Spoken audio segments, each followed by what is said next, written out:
शिक्षक साथियों, सादर नमस्कार।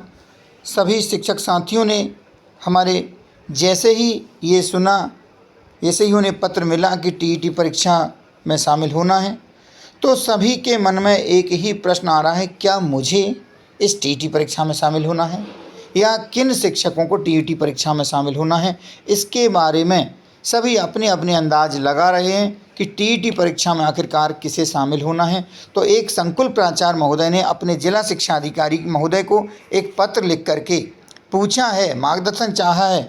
वह मार्गदर्शन क्या चाह रहे हैं वो आप देख सकते हैं। इन्होंने संदर्भ में दे दिया है जो डीपीआई का जो लेटर था, उस लेटर के बारे में, और संयुक्त संचालक महोदय का लेटर था उसके बारे में संदर्भित कर दिया। और साथ में लिखा है कि उपरोक्त विषय अंतर्गत संदर्भित पत्रों द्वारा टीईटी परीक्षा हेतु शिक्षकों की जानकारी चाही गई है। उक्त के संबंध में निम्नानुसार मार्गदर्शन प्रदान करने का कष्ट करें। यह पत्र संकुल प्राचार्य के द्वारा अपने जिला शिक्षा अधिकारी महोदय के लिए लिखा गया है। क्या मार्गदर्शन मांगा है? यह मार्गदर्शन सभी शिक्षकों के लिए बहुत ही काम का है, ये अपन देख सकते हैं। सबसे पहले उन्होंने पूछा कि आरटीई एक्ट 2009 लागू होने की दिनांक 23 अगस्त 2010 के पूर्व नियुक्त शिक्षकों की क्या पात्रता परीक्षा ली जाना है। साथियों, यह प्रश्न आपका भी है कि क्या आरटीई लागू होने के पहले जो शिक्षक नियुक्त हो गए थे उनको परीक्षा में शामिल होना है।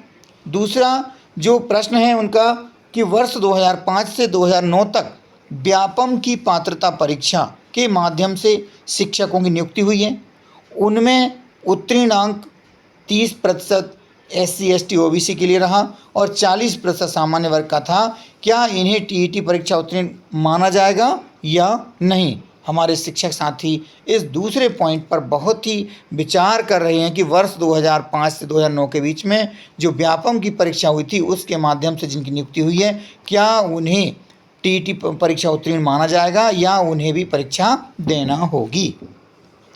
अगला इनका जो प्रश्न है कि ऐसे प्राथमिक और माध्यमिक शिक्षक जो वर्तमान में पदोन्नत या उच्च पद प्राप्त करके माध्यमिक एवं उच्च माध्यमिक शिक्षक पद पर कार्यरत हैं, क्या उन्हें टीईटी परीक्षा पास करना अनिवार्य है।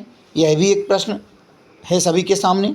साथ ही साथ अगला प्रश्न यह है कि ऐसे माध्यमिक शिक्षक जिनकी नियुक्ति हाई स्कूल में हुई थी या स्थानांतरण पदोन्नति द्वारा वर्तमान में हाई स्कूल या हायर सेकेंडरी में हैं, कार्यरत हैं, क्या उन्हें भी टीईटी परीक्षा ली जाना है। मतलब जो हाई स्कूल में माध्यमिक शिक्षक हैं, क्या उन्हें भी इस परीक्षा में शामिल होना है। पांचवा इनका प्रश्न है कि high school higher secondary school में नियुक्त प्रयोगशाला सहायक विगत वर्ष विज्ञान विषय के योग्यताधारी प्राथमिक शिक्षक जो प्रयोगशाला सहायकों के पद पर समायोजित हो गए हैं, मतलब पहले कहीं दूसरे स्कूल में प्राथमिक शिक्षक के पद पर थे लेकिन बाद में वह प्रयोगशाला सहायक के पद पर वो है आज वर्तमान में पदस्थ हैं, क्या इनकी पात्रता परीक्षा ली जानी है।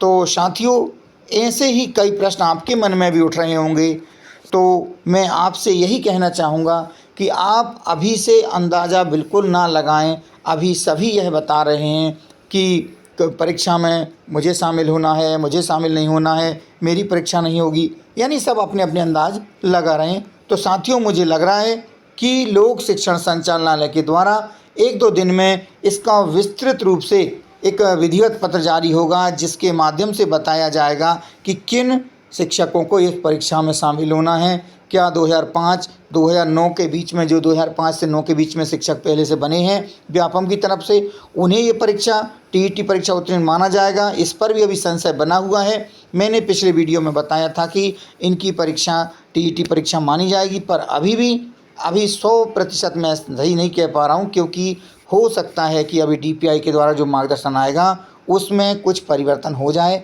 तो साथियों, अभी कुछ दिन इंतज़ार करें, इस संबंध में विस्तृत दिशा निर्देश जरूर प्राप्त होंगे, क्योंकि यह सभी संकुल प्राचार्य या सभी शिक्षक साथियों के बहुत सारे प्रश्न हैं। उनके प्रश्न जैसे ही आगे कुछ पत्र जारी होगा मैं आपको ज़रूर अवगत कराऊंगा। साथियों, मिलते हैं अगले वीडियो में। नमस्कार।